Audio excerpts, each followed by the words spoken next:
विजयनगर साम्राज्य और ऑटोमन साम्राज्य में कौन ज्यादा ताकतवर और डेवलप्ड साम्राज्य था? आज हम ऑटोमन साम्राज्य और भारत के विजयनगर साम्राज्य की तुलना करते हैं।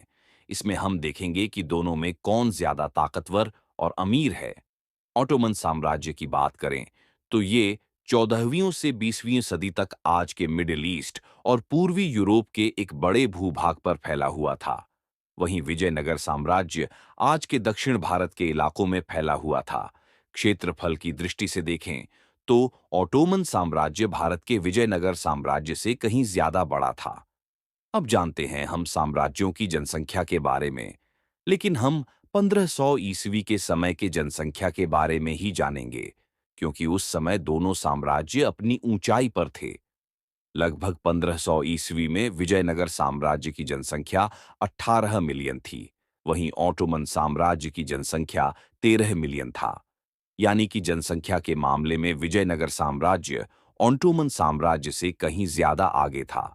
अगर हम सेनाओं की संख्या को देखें तो 1500 ईस्वी में ऑटोमन साम्राज्य के पास लगभग 2 लाख की सेना थी, जिसमें तोपखाना भी था।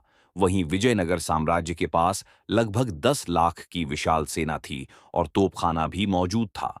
अब हम धन दौलत को देखते हैं।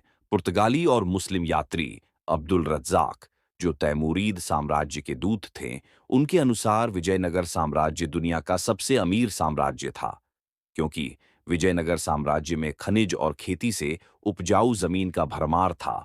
वहीं ऑटोमन साम्राज्य का इलाका या तो बर्फबारी या फिर रेगिस्तान जैसा होने के कारण खेती कम कर पाता था। उस जमाने में खेती और खनिज से ही इकोनॉमी बढ़ा करता था। आज की तरह फैक्ट्री उस समय नहीं था, जिसके कारण विजयनगर साम्राज्य अपने उपजाऊ जमीन के कारण सबसे अमीर था। जैसा कि आप देख सकते हैं, 1500 ईस्वी के वक्त की तुलना में विजयनगर साम्राज्य ऑटोमन से काफी ज्यादा अमीर और ताकतवर था। ये बात तैमूरीद साम्राज्य के सुल्तान भी मानते थे। इसीलिए वे विजयनगर साम्राज्य को अपने बराबर का साम्राज्य मानते थे। वहीं तैमूरीद ऑटोमन को खुद से कमजोर साम्राज्य माना करते थे।